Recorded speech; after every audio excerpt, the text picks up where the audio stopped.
Starting with some breaking news right now, the first meeting between Prime Minister Modi and his brand new Council of Ministers and Cabinet is set to begin any moment now. Prime Minister Modi is expected to chalk out his strategy to prepare for the raging challenges amidst the pandemic. This new team of ministers, remember, will be leading India against the third wave. Discussions will include preparations all across, from health to economy to infrastructure and India's revival strategy. It's difficult to overstate the importance of this first cabinet meeting, ladies and gentlemen, because this is the first day of a brand new team in one of the most challenging situations the country has ever been in. I want to go straight across to India today. Is Rahul Srivastav, our National Affairs editor. Also with us is editor Mosmi Singh, who both are tracking this developing story right now. Mosmi, all-important cabinet meet. The new ministers have all gotten to work. No time for, celebrations or any of that sort. No time for rest. Big challenges. That meeting is all set to begin. What can you tell us about the agenda?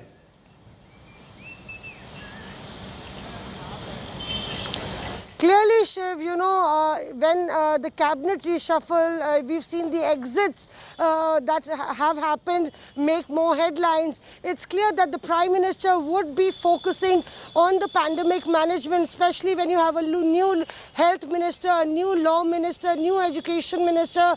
So the big cabinet ministers that have come in, the Prime Minister, remember, last week did focus on the coronavirus pandemic and stress on COVID appropriate behavior. So as far as it's going to be a warm-up exercise for the new ministers, cabinet ministers inducted, it will also see the Prime Minister reiterating the fact that the coronavirus is a huge challenge for the government, remains a huge challenge, and especially when you have a new health minister in place, the contours, the Prime Minister would really spell out the contours as far as the future planning is concerned. Any inside track, Rahul, coming to you on what the big message from the Prime Minister is going to look like? We do know broadly that it's going to be an action plan. There is so much work to do. This is an important transitory phase where there can be absolutely no slip-ups. India simply cannot afford it.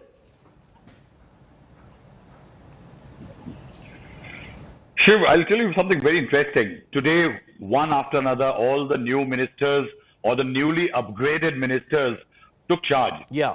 And one thing was very striking, that there was no great sense of euphoria as far as achieving that career milestone is concerned, which is usually there always. I have seen it. Primarily because of the fact that almost every minister knows that he is new to the task. Most of those who are new or upgraded. Second, they also know that there are deep challenges, both in terms of administrative delivery mechanism and also political, why they've been brought in. The third is the fact that 12 very big, some of them big heavyweights, have been dropped because they have failed the Narendra Modi test. And these facts are making the life, means they have to hit the ground running. And the Prime Minister has sent out a very clear message that delivery is the mantra. Yes. Now in that, see, for example, today's cabinet meeting is very interesting. Why is it interesting? Because it was scheduled to be held on Wednesday, but it was cancelled. Now, one of the big ticket decisions which one is expecting is the restoration of dearness allowances for the central government employees. Yes. They over 50 lakh employees, their dearness allowances were frozen because of the pandemic and the expenses that the government was going to incur because of the battle against the pandemic. And this is going to be one of the big ticket announcements as far as this cabinet meeting is concerned. Right after that, at 7 p.m., the Prime Minister is going to have a Council of Ministers meeting in which he is going to discuss with all the newcomers and the new upgrades what exactly is the vision of this government. Very interesting. We'll wait for that as well. Thank you, Rahul and Mosmi, for getting us the latest on the cabinet meeting that's taking place now, any moment now, and then the Council of Ministers meet at 7 p.m. The big reverberations are happening on two fronts. on the back of this reshuffle. The big ticket entries on the one side, those who've been admitted as ministers, and the very high-profile ministers who've been axed from Team Modi. Ravi Shankar Prasad, Prakash Javadekar and Harshvardhan have all been shown the door, while there have been some big ticket upgrades, including people like Anurag Thakur, Kiran Rijiju and others. The brand new team Modi has checked in after taking oath yesterday. The ministers starting to take charge and they've gotten to work without a moment's delay. The newly appointed IMB and Sports Minister Anurag Thakur was the first to take charge this morning, followed by Ashwini Vaishnav, who takes charge of two key ministries, Railways and IT. Kiran Rijiju assumes office as India's new law minister. He was earlier the sports minister. Mansukh Mandviya will spearhead India's COVID fight, taking charge today as the health minister. Hardeep Singh Puri assumed office as the oil and petroleum minister. Jyotiraditya Scindia, earlier of the Congress, now in the BJP, is the civil aviation minister. And many more hit the ground running, getting to work, reporting to work, and are on duty for India now. What I'm saying is, whatever charge comes to us, whatever responsibility is assigned, we have to discharge it with full commitment. We are collective, people working together as a team. So these are collective responsibilities. As a member of the Council of Ministers, we all are part of the same team. सूचना प्रसारण मंत्रालय के माध्यम से हम कैसे और जन जन तक पहुंच पाएं और क्या क्या काम जो पीछे मुझसे पूर्व बहुत बड़े लोगों ने यहां पर किए हैं उनको मैं भी आगे बढ़ा पाऊं। जो जिम्मेदारी माननीय प्रधानमंत्री जी ने मुझे दी है, मैं उस पर खरा उतरने का हर संभव प्रयास करूंगा। जो विश्वास व्यक्त किया है उस पर खरा उतरने का प्रयास करूंगा। प्रधानमंत्री श्री नरेंद्र मोदी जी, हमारे पार्टी के अध्यक्ष श्री नड्डा जी, गृह मंत्री अमित शाह जी को तहे दिल से धन्यवाद अर्पित करना चाहता हूं। जो जिम्मेदारी उन्होंने मुझे दी है, पूरी लगन से, पूरी निष्ठा से और पूरी क्षमता से इस जिम्मेदारी को निभाने की मैं कोशिश करूंगा। और मुझे आशा है कि जो अपेक्षाएं हैं उन अपेक्षाओं पर मैं खड़े उतरूं। मेहनत, मशक्कत और उसी भाव के साथ कार्य करूंगा जिस तरीके से मैंने पिछले 15-20 साल जनसेवा में कार्य किया है। प्रधानमंत्री जी ने मुझे स्वास्थ्य मंत्रालय की जिम्मेवारी दी गई है। स्वास्थ्य मंत्री के रूप में प्रधानमंत्री जी की अपेक्षा के अनुसार मैं काम करने की कोशिश करूंगा। मैं माननीय प्रधानमंत्री जी को धन्यवाद देता हूं, हृदय से धन्यवाद देता हूं कि इतनी बड़ी जिम्मेदारी दी है देश की सेवा करने। रेलवे में पिछले 7 साल में बहुत अच्छा काम हुआ है, उसी काम को आगे ले जाना मेरी जिम्मेदारी है। हर चीज के अंदर महिलाओं का अपना एक पर्सपेक्टिव होता है और विदेश नीति में अगर महिलाओं को इंट्रोड्यूस किया है प्रधानमंत्री जी ने और उसके अलावा इतनी बड़ी जिम्मेदारी तमाम महिलाओं को दी है, एक बहुत बड़ी संख्या में महिलाओं को इंडक्ट किया गया है, तो सोच यही है कि अभी तक लोग सशक्तिकरण की बात करते थे, महिला सशक्तिकरण की बात करते थे और प्रधानमंत्री जी सशक्त महिलाओं को जिम्मेवारी देकर भारत को सशक्त करने की बात कर रहे हैं। यही पुरानी नीति और अब की नीति में अंतर है।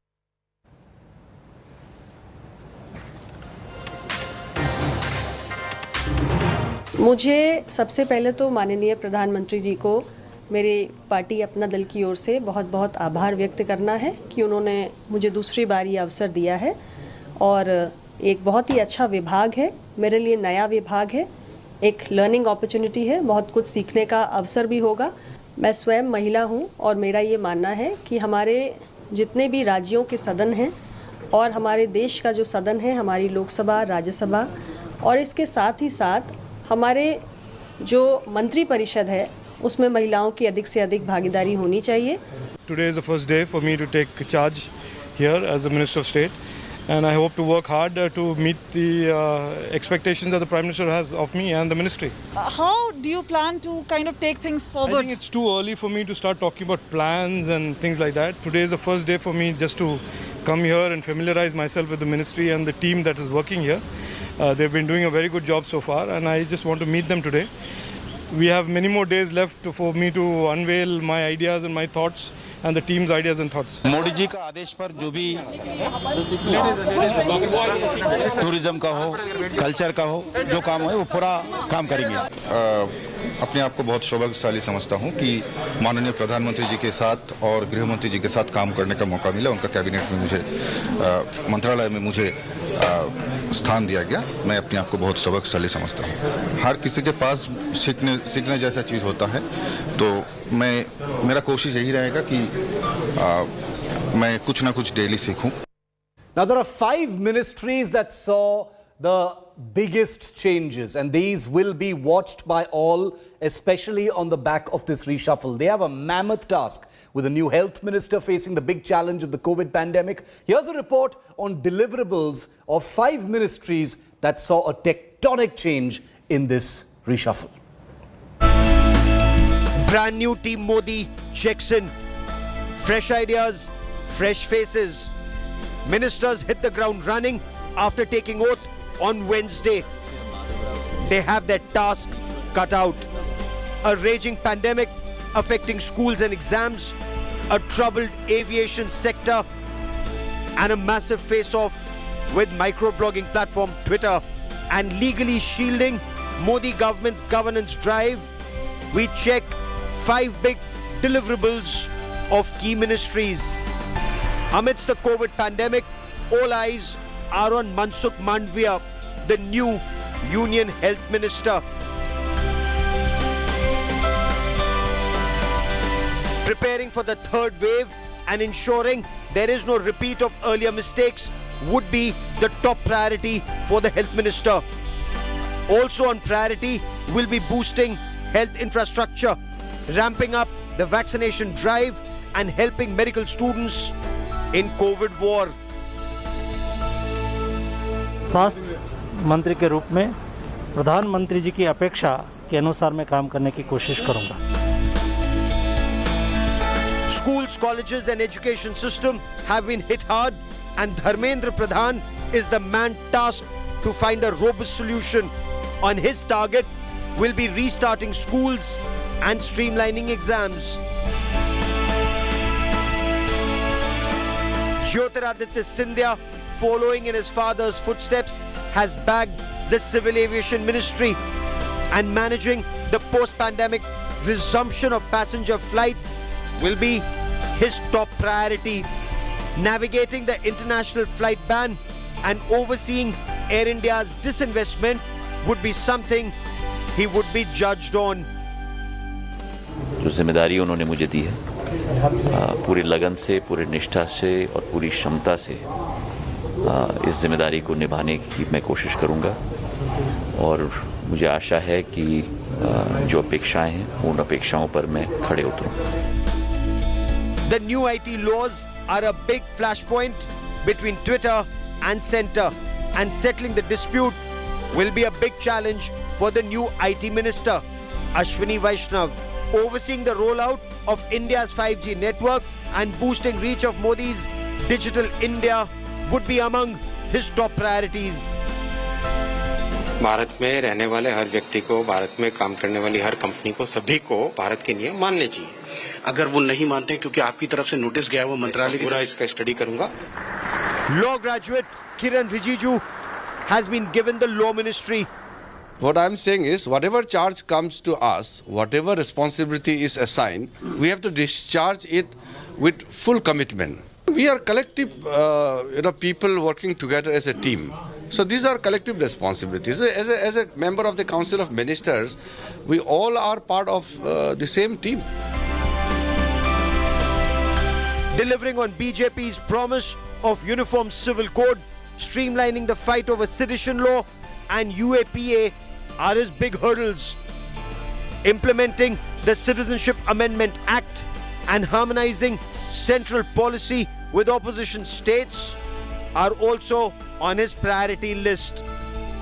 Bureau Report, India Today.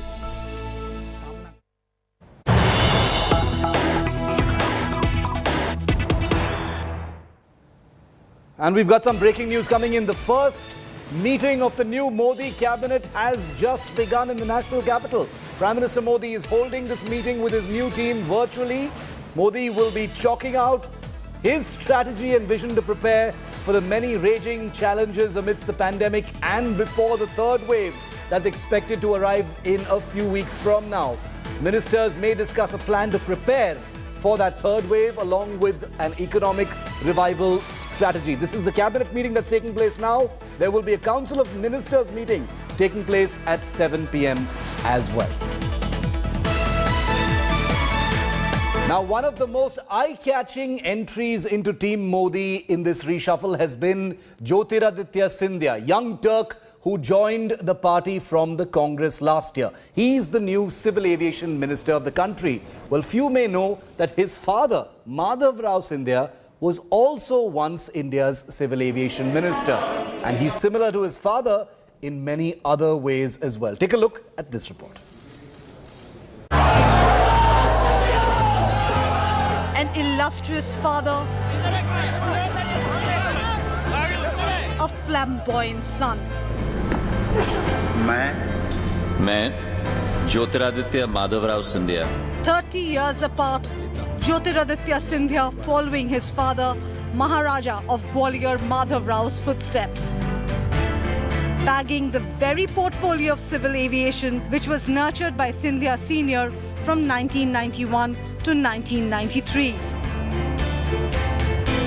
Aptly rewarded for delivering Madhya Pradesh to the BJP with his coup which upstaged Kamal Nath's government.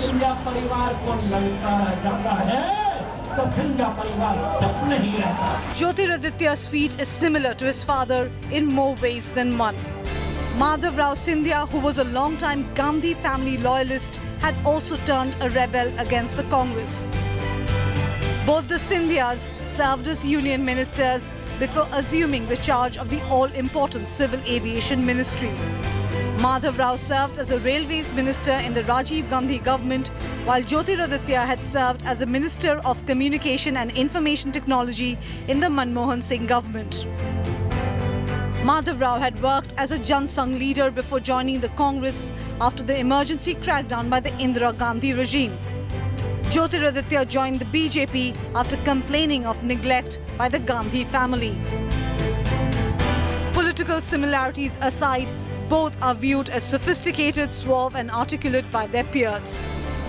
Jyotiraditya may want the similarities to end though, since the senior Scindia saw a tumultuous time as aviation minister, facing agitation by Indian Airlines staff and finally quitting over a plane crash in which no one had died. मैं ज्योतिरादित्य माधवराव सिंधिया ईश्वर की शपथ लेता हूँ. The Gwalior royalty has his task cut out, taming the loss-making Air India, ironically monikered Maharaja, and fighting the COVID-induced turbulence in the aviation sector. Bureau Report, India Today. One of the things about this big overhaul that Prime Minister Modi has conducted with his cabinet is the purge of many old guard ministers who were from the erstwhile Vajpayee era. He's basically brought it down by 50%, shedding the baggage of the past to infuse new blood. There were 4 Vajpayee era ministers until yesterday morning, and now there are only 2 left. Take a look. मैं ज्योतिरादित्य माधवराव सिंधिया मैं नारायण तातुरानी मैं अश्विनी वैष्णव ईश्वर की शपथ लेता हूँ that I will uphold the sovereignty and integrity of India. A massive overhaul in Team Modi. That much more than a cosmetic overhaul. As many as 12 heavyweights falling by the wayside. The host of new faces signaling a firm shift. As many as 36 newly minted ministers, a more than generous dose of young blood being infused.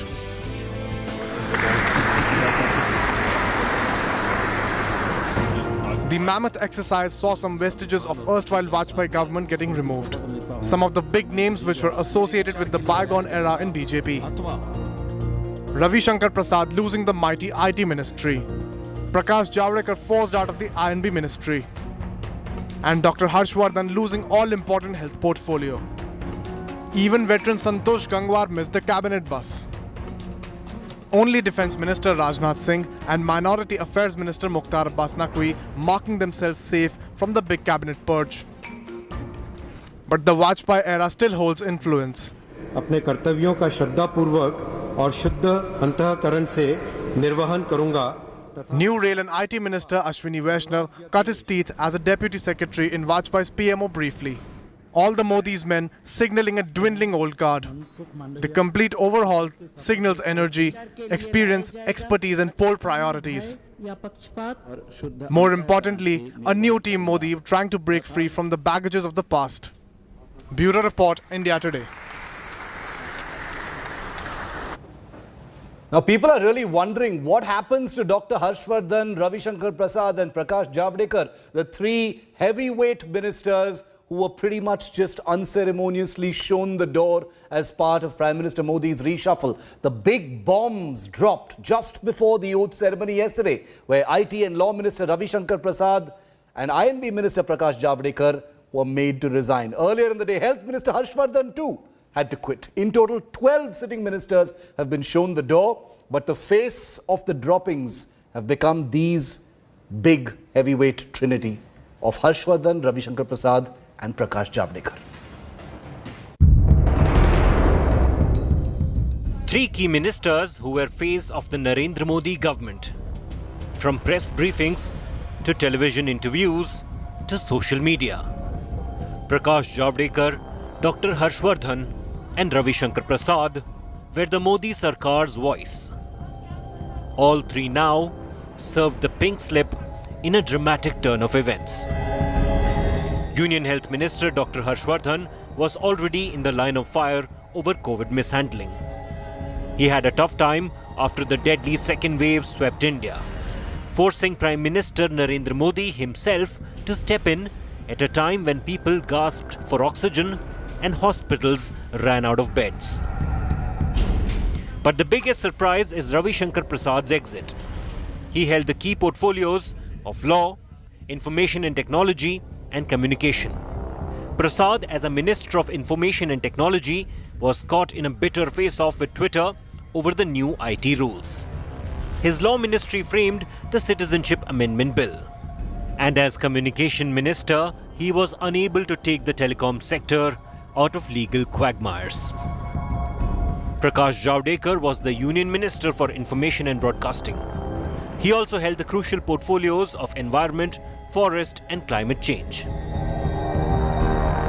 Ramesh Pokhriyal, Union Education Minister, resigned citing health grounds. After recovering from the virus, he has been suffering from the long COVID syndrome. But his resignation could be linked to CBSE board exams mess. The BJP's Bengal-faced Babul Supriyo, MOS Environment, has lost out possibly after the disastrous showing by the BJP in the assembly elections there. Thawarchand Gehlot, Social Justice and Empowerment Minister, was appointed Karnataka Governor on Tuesday. Others who were shown the exit sign are Debashri Chaudhary, Sadanand Gowda, Santosh Gangwar, Sanjay Dhotre, Ratanlal Kataria and Pratap Sarangi. The Modi government's reshuffle was expected to bring in fresh faces, but it proved to be a total overhaul. Bureau Report, India Today.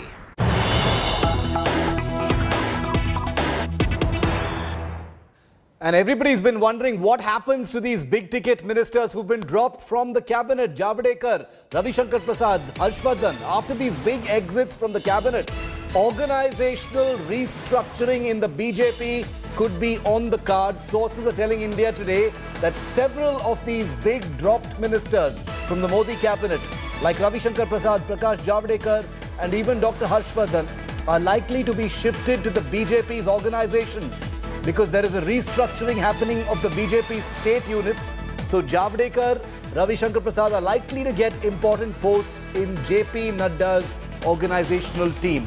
Debashri Chaudhary, who was Minister of State for Women and Child Development, was also made to resign yesterday. She might be shifted to the Bengal state unit.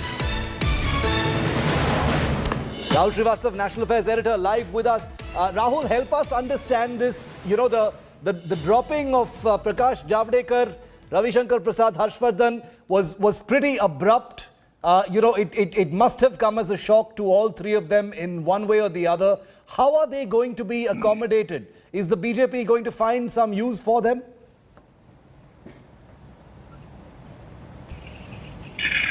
Shiv, there are various different reasons for lot many. For example, Dr. Harshvardhan, I think the Prime Minister reached the end of the road as far as pursuing with Harshvardhan is concerned, especially because of at the time when the second wave, he failed to predict the ferocity and failed to prepare for it.